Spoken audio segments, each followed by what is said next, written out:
여러분, 잠시 눈을 감고 상상해 보십시오.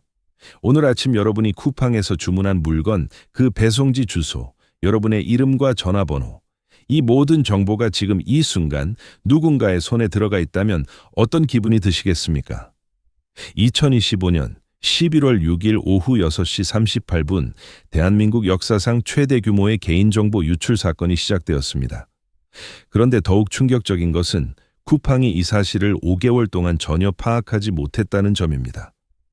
침해 사실을 알게 된 것은 그로부터 12일이 지난 11월 18일이었고, 이마저도 쿠팡이 선제적으로 감지한 것이 아니라 고객의 민원으로 겨우 알게 된 것입니다.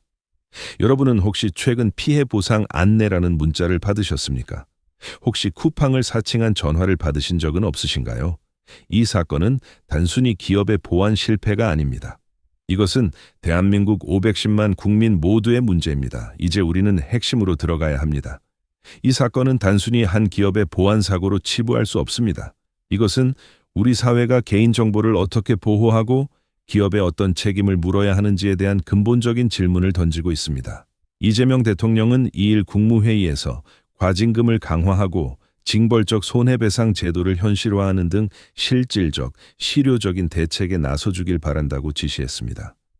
대통령이 직접 나서서 기업의 개인정보 보호 책임을 강화해야 한다고 말하고 있습니다. 왜일까요? 그것은 바로 현재의 제도가 기업들에게 진정한 경각심을 주지 못하고 있기 때문입니다. 강훈식 대통령실 비서실장은 징벌적 손해배상이 사실상 작동하지 않는 현실은 대규모 유출 사고를 막는 데 한계가 있다고 지적했습니다. 기업이 개인정보 보호에 진심으로 투자하도록 만들기 위해서는 유출 사고 발생 시 기업 경영에 치명적인 타격을 줄 수 있는 징벌적 손해배상 제도가 제대로 작동해야 한다는 것입니다. 숫자가 말해주는 충격적인 현실, 과연 우리의 개인정보는 얼마나 위험에 노출되어 있는가? 쿠팡 개인정보 유출 피해 규모는 3,370만여 개 계정입니다. 사실상 전 국민의 65%가 피해를 본 것으로 추정됩니다. 이것은 국민 4명 중 3명 수준의 피해입니다. 역대 최대 과징금 처분을 받은 SK텔레콤의 개인정보 유출 규모인 2,324만 명보다 1,000만 명 이상 많은 수치입니다. 쿠팡이 고객 계정의 이름, 이메일, 배송지 주소록 입력한 이름, 전화번호, 주소, 일부 주문 정보가 노출된 사실이 확인되었습니다. 여러분, 이것은 단순한 이메일 주소가 아닙니다. 여러분의 집 주소, 공동현관 비밀번호까지 포함될 수 있다는 뜻입니다. 강훈식 비서실장은 2021년 이후 4차례나 반복된 사고는 우리 사회 전체의 개인정보 보호 체계의 구조적 허점을 보여준다고 말했습니다. 미국의 T-모바일은 2021년 약 7,660만 명의 고객 정보를 유출한 사고에서 집단소송 합의금으로 3억 5천만 달러, 한화 약 4,700억 원을 지급했습니다. 고객들은 피해 규모에 따라 1인당 최대 2만 5천 달러, 약 3,200만 원의 보상을 받을 수 있었습니다. 그렇다면 한국은 어떨까요? 2014년 카드 3사에서 고객 개인정보 1억여 건이 유출된 사건에서 법원은 1인당 10만 원 배상만 인정했습니다. 미국에서 최대 3,200만 원, 한국에서 10만 원. 여러분은 이 격차가 정상이라고 생각하십니까? 2024년 한 해에만 총 307건의 개인정보 유출 사고가 발생했습니다.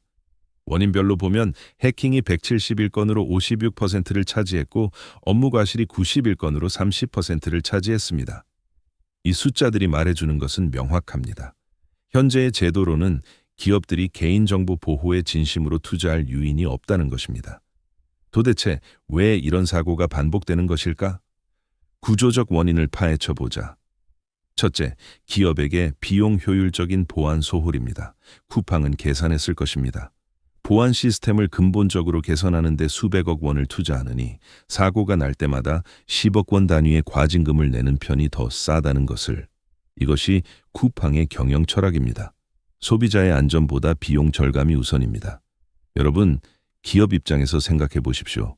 보안 시스템에 수백억을 투자하는 것과 과징금 수십억을 내는 것 중 어느 쪽이 더 경제적일까요? 둘째, 실효성 없는 징벌적 손해배상 제도입니다. 현행 개인정보보호법에 따르면 중대한 과실이 확인될 경우 최대 500까지 징벌적 손해배상을 하도록 정하고 있습니다. 하지만 개인정보 유출 사고의 특성상 징벌적 손해배상의 기준이 되는 손해액 책정 자체가 쉽지 않아 실효성이 부족하다는 지적이 나옵니다. 법은 있지만 작동하지 않는 것입니다. 셋째, 피해 입증의 어려움입니다. 민사상 손해배상 청구에서 개인정보 유출 사건의 경우 주로 정신적 손해에 대한 위자료가 쟁점이 됩니다. 실제 금전적 피해가 발생하지 않은 경우 손해를 입증하기 어렵기 때문입니다. 내 개인정보가 유출되어 불안하고 두렵지만 그것을 돈으로 환산하기 어렵다는 이유로 제대로 된 보상을 받지 못하는 것입니다. 넷째, 역사적 맥락에서 보는 반복되는 패턴입니다. SK커뮤니케이션즈는 2011년 네이트 싸이월드 회원 약 3,500만 명의 개인정보를 유출했습니다. KT는 2012년 870만 명, 2014년 1,200만 명의 정보를 유출했습니다. 10년이 넘도록 같은 문제가 반복되고 있습니다. 왜일까요? 과징금 상한을 전체 매출의 3%로 바꾼 2023년 이전에는 과징금 규모가 수천만 원에서 수억 원 선에 그쳤기 때문입니다. 만약 이 상황이 계속된다면 우리에게 어떤 일이 벌어질 것인가?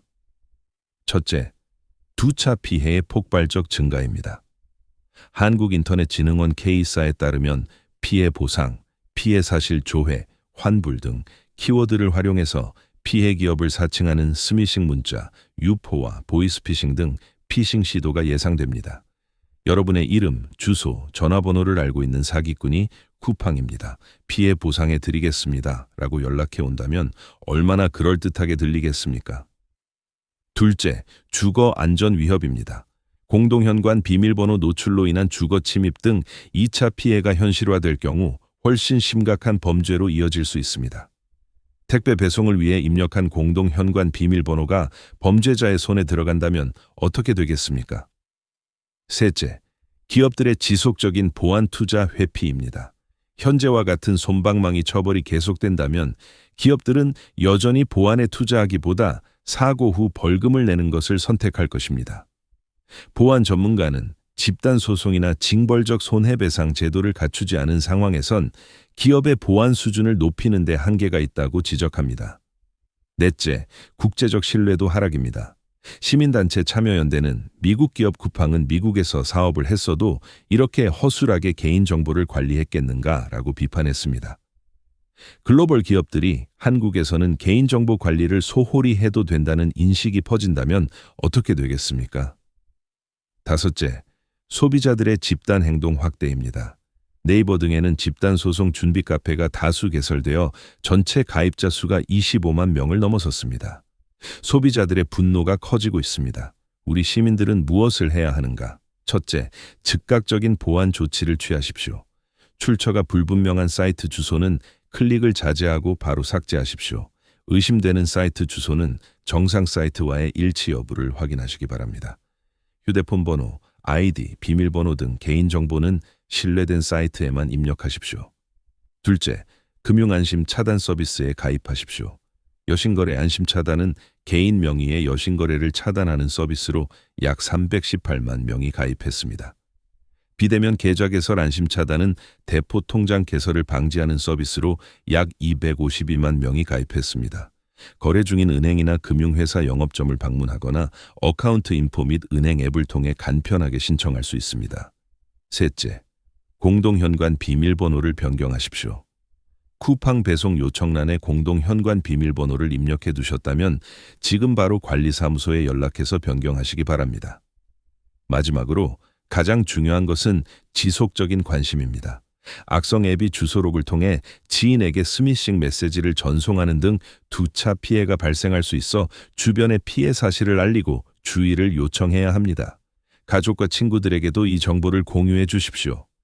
여러분, 오늘 우리는 쿠팡 개인정보 유출 사태와 이재명 대통령의 징벌적 손해배상 강화 촉구에 대해 이야기했습니다.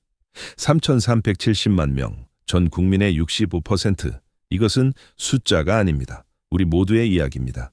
이재명 대통령은 AI와 디지털 시대의 핵심 자산인 개인정보 보호를 소홀하게 여기는 잘못된 관행과 인식 역시 이번 기회에 완전히 바꿔야 한다고 강조했습니다. 기업의 개인정보 관리 소홀에 대해 더 강력한 처벌이 필요하다고 생각하십니까? 아니면 현재의 제도로도 충분하다고 생각하십니까? 미국처럼 1인당 수천만 원의 배상이 가능해야 할까요? 아니면 한국의 상황에 맞는 다른 방식이 필요할까요? 여러분의 생각을 댓글로 남겨주세요. 이 문제는 전문가들만의 논의가 아닙니다. 우리 모두가 개인정보 유출의 잠재적 피해자이기 때문입니다. 그리고 이 영상이 도움이 되셨다면 좋아요를 눌러주시고 아직 구독하지 않으셨다면 구독과 알림 설정을 부탁드립니다.